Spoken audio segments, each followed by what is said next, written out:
Okie dokie. So, good afternoon. Thank you all for coming. It's our weekly pro meeting. Yeah, it's Friday, nice day. Okay, so let's go quickly through agenda. Oh no, I forget to mention who I am. Yeah, hello, Magda here. I will be your host today. Surprise, surprise. Okay, so let's jump to the agenda. First point, review action items from the previous meeting. Next one will be current status and next priorities held by Adam. Next one is very cryptic, but yeah, it will be documentation by Michał Chudy. Security threat modeling updates from Andreas Thaler, running integration test on VM by Suleiman. That's a question, who is responsible for accepting tasks by Michał Chudy?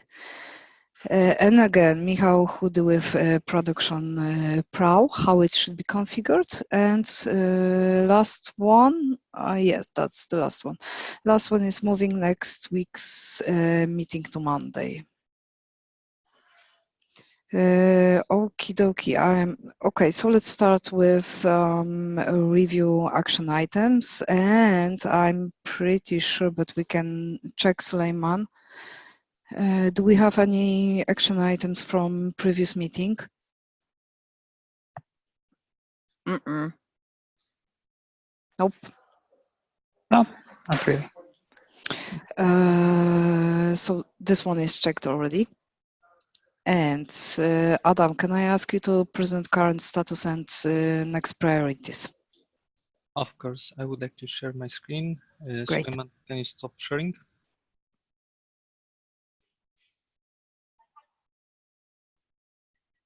Yes, I stopped it. Thank you. Let me know if you can see my screen. Yes. We can see it now. Okay, so I would like to present you the status of the progress in the test info repository during this week. So we merged 4 pull requests. First is about reading secrets from GGS in installation scripts, then run integration test on virtual machine. This will be presented by Suleiman. Next issue was about configuration allow cancellation flag. And the last one, generating minimal config YAM file. We closed 6 issues, so 2 of them were closed without providing pull request. One was about investigating how to provide source code for jobs, because it was done in the Michał Chudy task when he defined pipeline for components. And also create a buildpack Docker file. It was also done in the Michał pull request. Let's have a look on our board. So as you can see, currently in the review, we have documentation for Pro secret management. Next one is the migration to Kyma components to Pro. So it's very important issue. We have some discussions there. So please also have a look on that. Please comment what do you think, because it can influence later a lot of people when they try to migrate their components. So please have a look on that issue. We have also in review column issue about provisioning production Pro cluster. So as you can see in the status build Kyma project IO, we have configured Pro. So this issue. One comment. Yeah. It has enabled SSL. But it doesn't have a redirect from HTTP to HTTPS. And okay, and it will be solved in this pull request, or do we need to have a separate one? No, it's already set up, but I can enable the redirect if we need it. Okay. And next one in review is automatic update of Pro after merge to the master branch. And in progress, we have issue about Pro thread modeling, which will be discussed today by Andreas, provisioning a cluster for integration tests, and next, running Kyma integration selectively, because currently what was done by Suleiman, we triggered that job every time, and here we want to achieve the same configuration as we have in the internal CI. And next issue is about defining strategy for organizing jobs in the config YAM. Currently, we are using only one YAM file, but it will be bigger and bigger, so we decided to define strategy. And the last thing is about providing secrets for virtual machine. And we also reprioritize a little bit our backlog. So we have two task block right now. Prepare post submits for components. It's blocked by this issue about migration to command components, and prepare documentation for that. And on the top of the to-do list, we have static analysis of our shell scripts, defining job for test infra repository, because currently we only require approval for from code owners, and that's all no more checks. So here we want to define some of them. And next one is about deploying Kuberneters, which allow us to click in the GitHub to get to the Pro dashboard. And next one is about providing logs from the integration jobs. So when you want to start working on the Pro, please take issues from the top of that list. And the last thing I would like to say is that recently probably you noticed that we start a new meeting called Contributor Syncs meeting. So we meet every Tuesday and Thursday at 10 a.m. and it's very short meetings. It looks similar to a Scrum stand-up meeting when we ask questions, what was done, what we plan to do, and we discuss problems and obstacles. So if you participate in our work, please attend that meeting also. That's all, thank you. Do we have any questions to this part? I guess not. So let's continue with cryptic topic from Michał Chudy, documentation. So okay, that is just a question. Do we have a documentation topics which you can start work on right now? Because, for example, I prepared one task for this how to create pipeline job documentation, which is already blocked by my pull request. But do we have something what we can start work right now? Because better is prepare good documentation. For example, we are using presets or decorators from Pro, which is not documented, and other people may don't know how to use it. So maybe it is okay to start create documentation in our repository for that. What do you think? Because as you may already know, the Pro documentation is not so good. I think in general we need to come up with a documentation structure. I mean, we need to describe our setup in general so that we as a team understand how to operate it and so on. And the other thing is really the usage. So how people can activate now new pipelines for repositories, or that, yeah, the typical flows I think we need to document. And yeah, and so I'm asking if we can start creating some kind of documentation right now, or we need to still wait for some solutions or something like that. I think we can already start document, for example, our config YAM. What you said about these decorators, configuration of Plank. This can be already documented, I think. So maybe we can create some task, and as technical writer, I think will help us with it. Okay.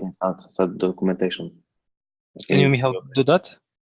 Yeah, I can create tasks, no problem. Okay, thank you. So that's all in that topic. Any comments or questions?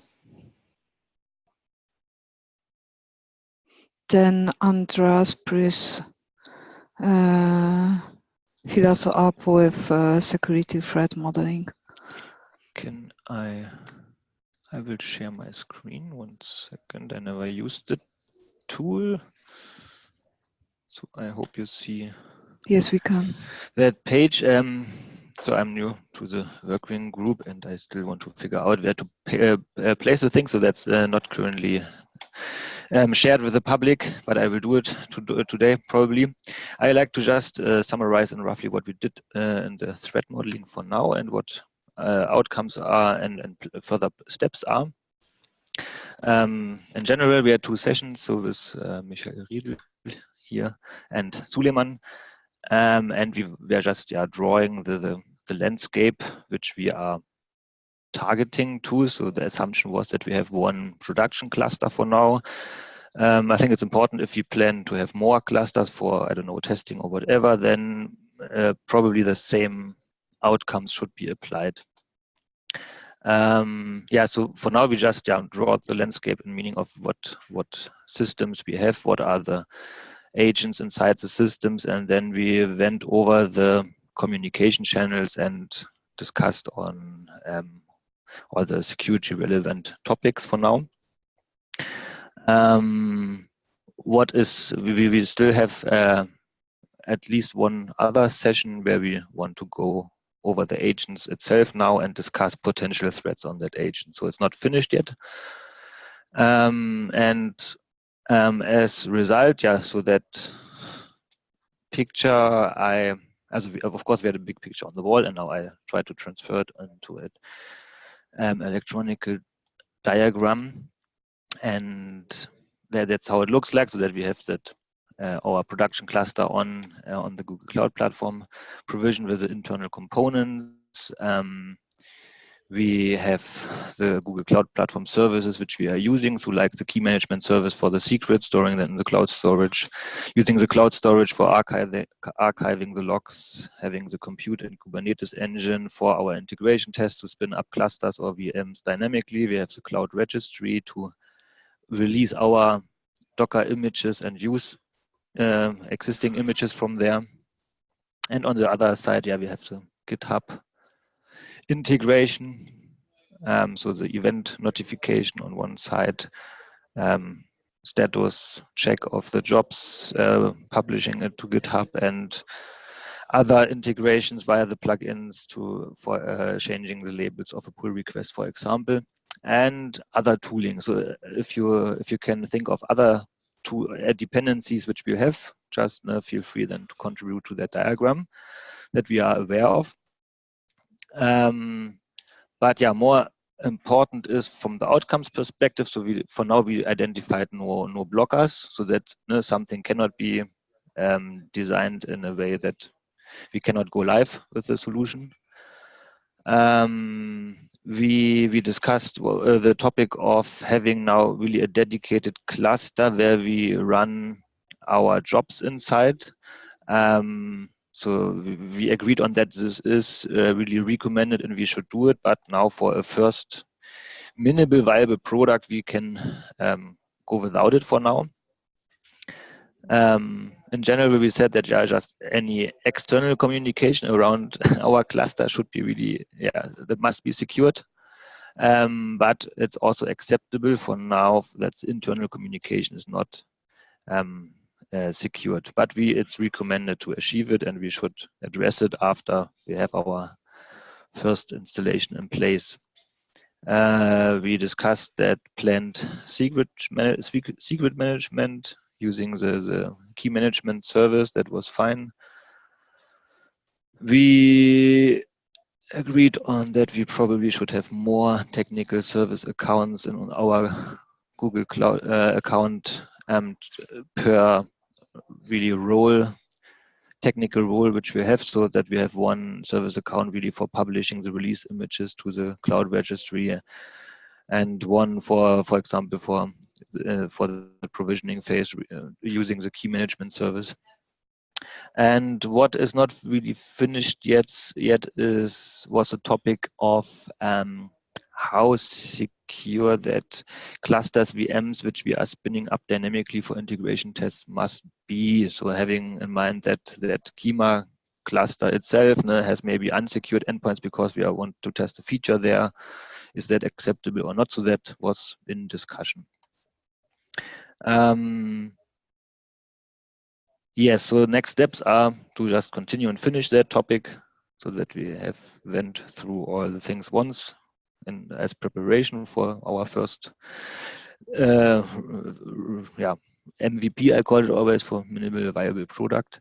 And so I planned now to write some mini meeting minutes, let's say, documenting that outcomes in probably in the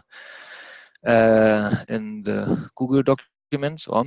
And then also I wanted to create a pull request where I put the diagram and start describing on what we maybe want to achieve at the end, so that we somehow have a picture on really what is the first product we are targeting for, and that we can then take that as a discussion base on what is currently missing. Like, I don't see tickets for having a release process, but probably we know that we need a release process as well on Pro.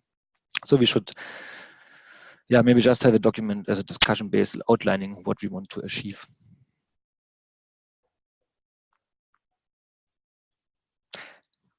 Any comments on that? Do you agree that we should have such a document?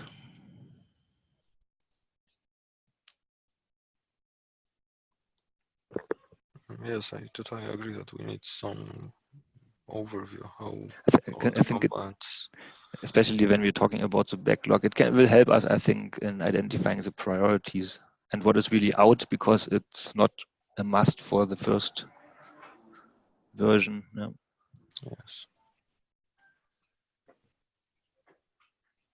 And that's it from my side. So then would be next Suleiman.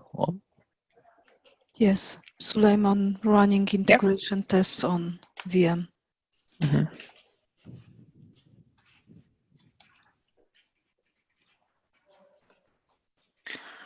Please let me know when you can see my screen. We can see your screen. You can? Okay, that's great.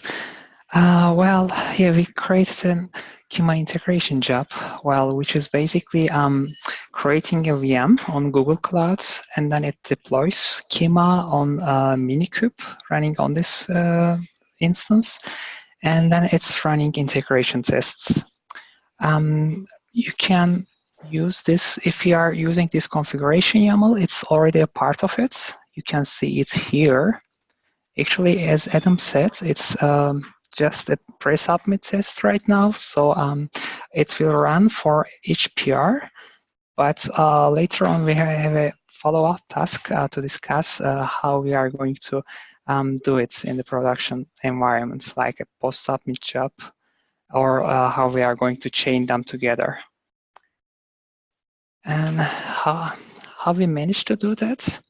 Well, first, from the Prow job, it runs this script, which is authenticating with the Google Cloud first, and then it's creating an instance on the fly, right from here, and then it's just copying over one installation script to the newly created VM, and after that, it's running this installation script. And when it's finished, it's just removing the newly created VM so that there wouldn't be any leftover VMs. And inside the VM, this is the script which is being run. It basically installs all the needed dependencies first, like Docker Minikube, and then it clones the Kyma from the PR or from the branch if it's a post-submit job.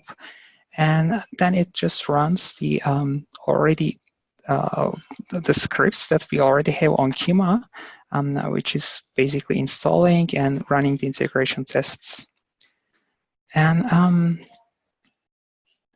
before before doing that, before configuring the job, you just need to create a secret, create a Kubernetes secret out of a Google Cloud Service account, so that this job can use this service account to communicate with the Google Cloud API.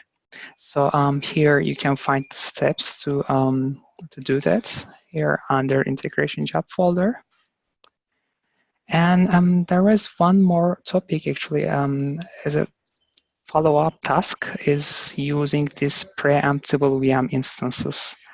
That's also a topic I want to discuss here. These are just like regular VM instances, but Google Cloud can delete them anytime they need resources.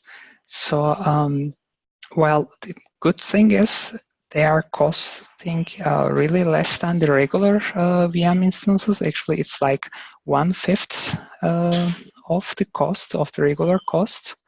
But the downside is they can just delete it anytime they need it. While the documentation says the ratio is about 5% to 15%. So it's like every one job in 10.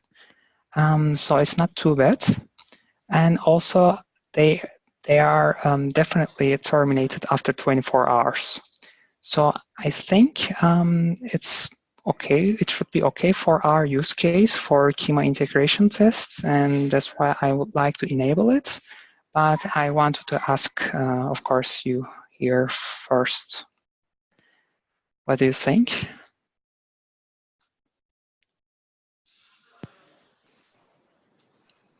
For me, it sounds like a good idea. Mm-hmm.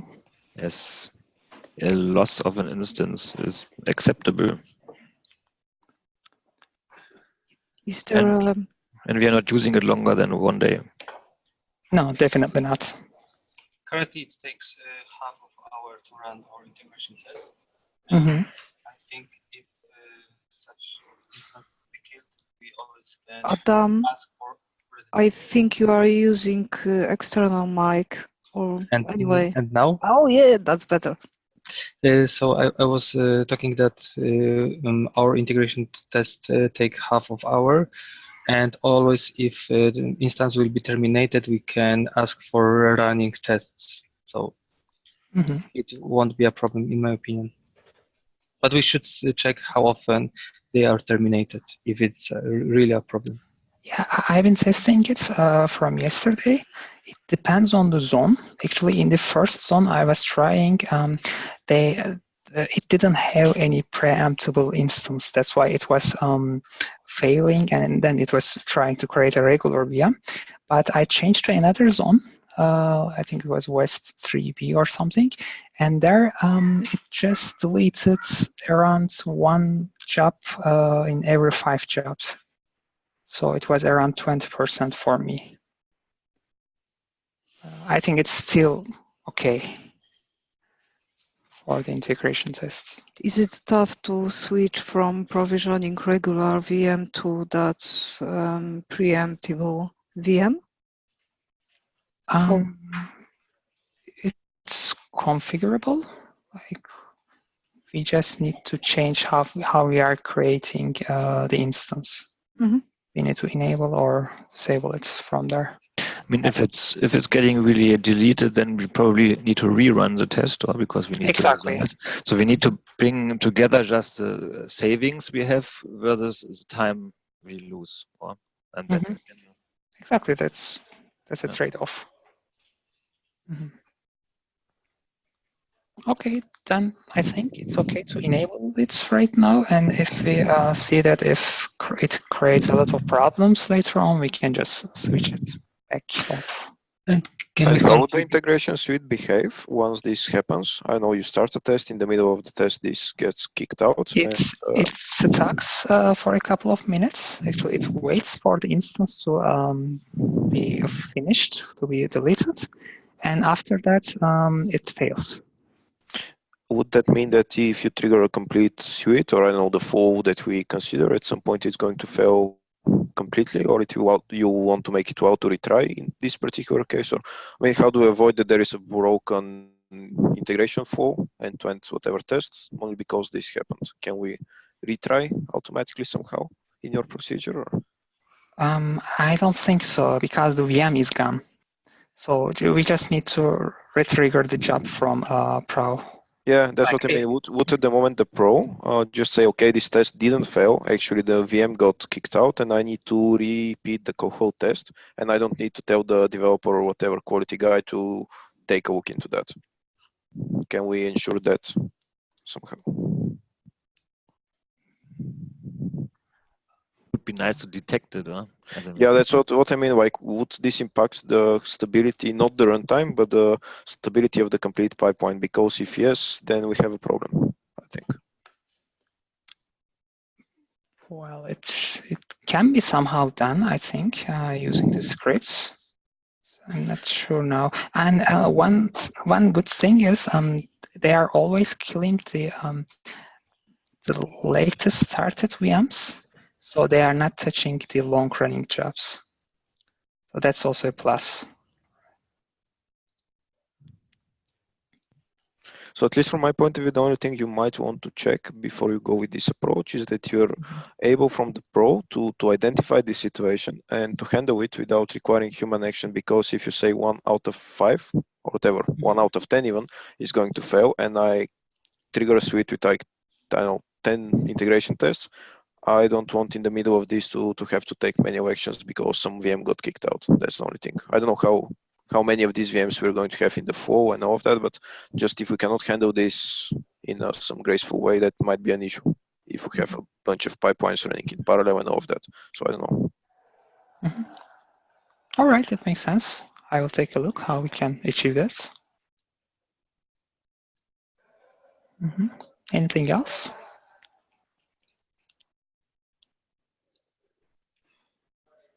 Any other questions or comments? How much we save really in numbers? I mean, the numbers are here, actually, from Europe West. This is the regular VM, and this is the preemptible one. Yes, but the important thing is, like you said, you're going to spin up a VM, use it for half an hour, and then throw it away anyways, right? So what you explained from my point of view would make a lot of sense if you say I have a cluster with 10,000 nodes, and I don't care if like 10% of them are gone half of the time over the year, but I have saved like, I know, 50% or like you say even more than 50% out of the costs. But if you say run one VM for 30 minutes, once per day, 2 times per day, then the cost will be like probably not so different. Yeah, I guess. So I wanted to say, if it's really, if you are talking about 10 euro, then maybe the investment is not worth of. I think in general the idea is very good. The only thing is we have to be careful to be able to handle the situation without actually crashing the pipeline without actual bug. That's what I think we should think about. If we can do that, fine. If no, I would really recommend we don't do that, because then you're going to have to put a lot of manual work on some person to troubleshoot that, and that would probably cost more than this, I don't know, 5-10 cents that we are going to save per execution. So that's my only. We can quite easily calculate the cost, because we can check how many times integration job is executed right now on our internal CI, and using that values we can somehow calculate the costs. Yeah, this would be good. Yeah.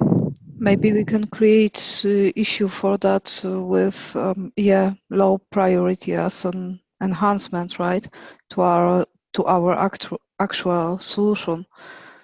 Issue is already created. It's already created. Okay. Nice.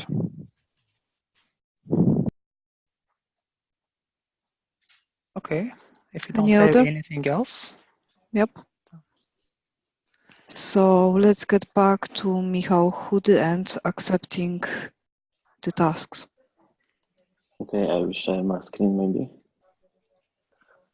Okay. So, can you share the screen? Not yet, at least not for me. Oh, okay. Now we can see it. Yes. Okay. Right now, I'm a little confused who should accept our tasks, and as you can see, we have lots of tasks. Okay, right now 4 issues in to accept column. because it is confusing. When we start working on some task, we are taking it to our team sprint or, for example, to backlog, and then we make the review from people from working group, and then we don't know who should accept that task, and also with who we should discuss the details of task, and that's a problem, I think. We don't have the person to contact with, like a product owner or something like that. That how should the workflow looks?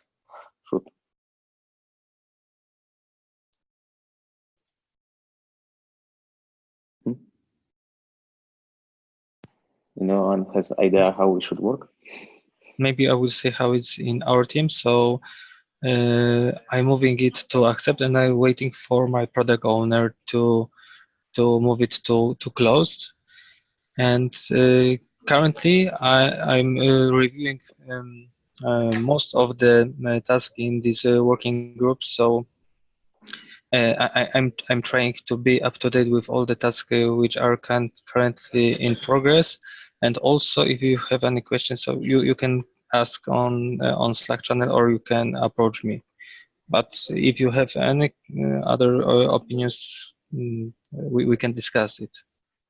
So maybe we should agree that you will be work as a, let's say, product owner for this working group, and you will be responsible for accepting tasks.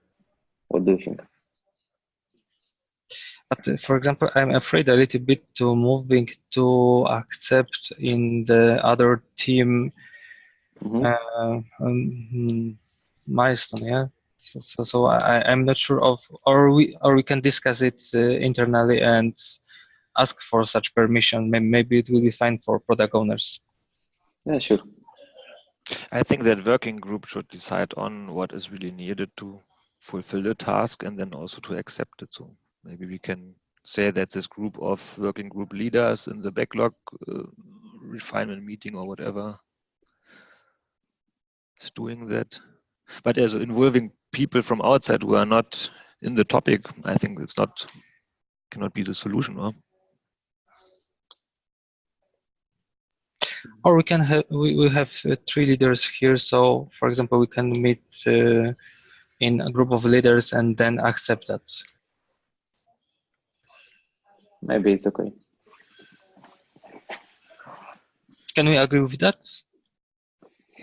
For me, it's okay.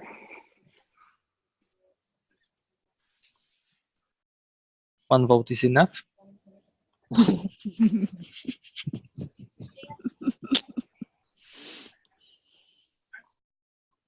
We've got lazy consensus, so I guess yes.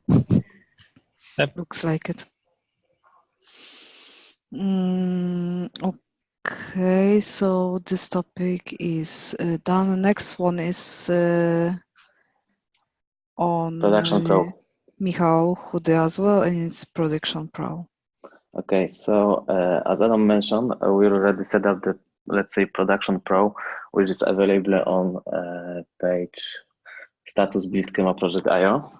It has enabled as certificate, so the connection to the GitHub is secure.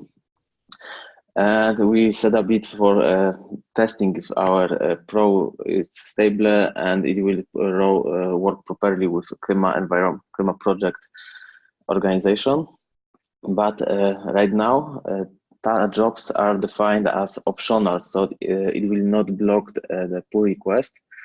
But as Andreas mentioned, it may confuse people when they see the Pro status on pull request. So the question is, maybe we should also disable the reporting from Pro to GitHub to not confusing people. What do you think? I have one question. So let's assume that our job is long running and it takes, for example, 1 hour, and it's also marked as optional. It will block pull request to be merged or not? Not. Not. Okay. The required flag is missing. The flag. But if someone merged that pull request, the job will be cancelled. So, for example, no? Yes. As we discussed last time about this orchestration, so we will end up with probably 20, 30 jobs, and I'm just afraid that this will confuse for now as long as that is really not introduced, and so that the people just, and maybe so we really should work on a fork maybe as part of the Kyma incubator organization for now to test it. Yeah, but as I mentioned, we can disable the status. So the Pro job, for example, this Pro job components related layer will be not visible on GitHub. Yeah, then it's maybe okay. Yeah. But still, we So should people who somehow. don't know if. But you are already changing the Kyma project actively, or so you will provide there the build logic, so the scripts, right? Yes, because we need to do that to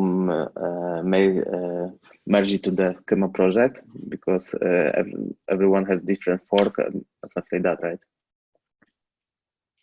Yeah, just from this pipeline development, you always have to commit to see that it's working, and so maybe we should just really work on a fork till we have a status where we say, oh, now that's a meaningful logic, and now let's commit it in one pull request. Instead of now changing the project all the time. Often, not sure. Maybe I would say why I like to run our current Pro against original Kyma project, because we can check, for example, how check performance of our Pro cluster. For example, provisioning these virtual machines. Maybe we will have some problems later when we provision, I don't know, 10 at the same time. So, and I think it's also good place to notice such kind of problems. We can also remove these notifications, as you can see here, to do not confuse people, but I would like to run it against original Kyma, in my opinion. Mm-hmm.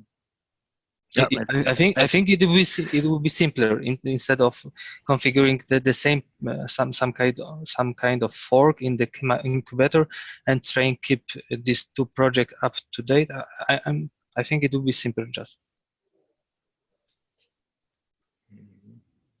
Yeah, of course, it's better to learn really from having that traffic happening on the repository, the real live traffic. That will help, of course, to detect problems early. As soon as we do not block developers by our mistakes in the Pro project, I think it will be fine.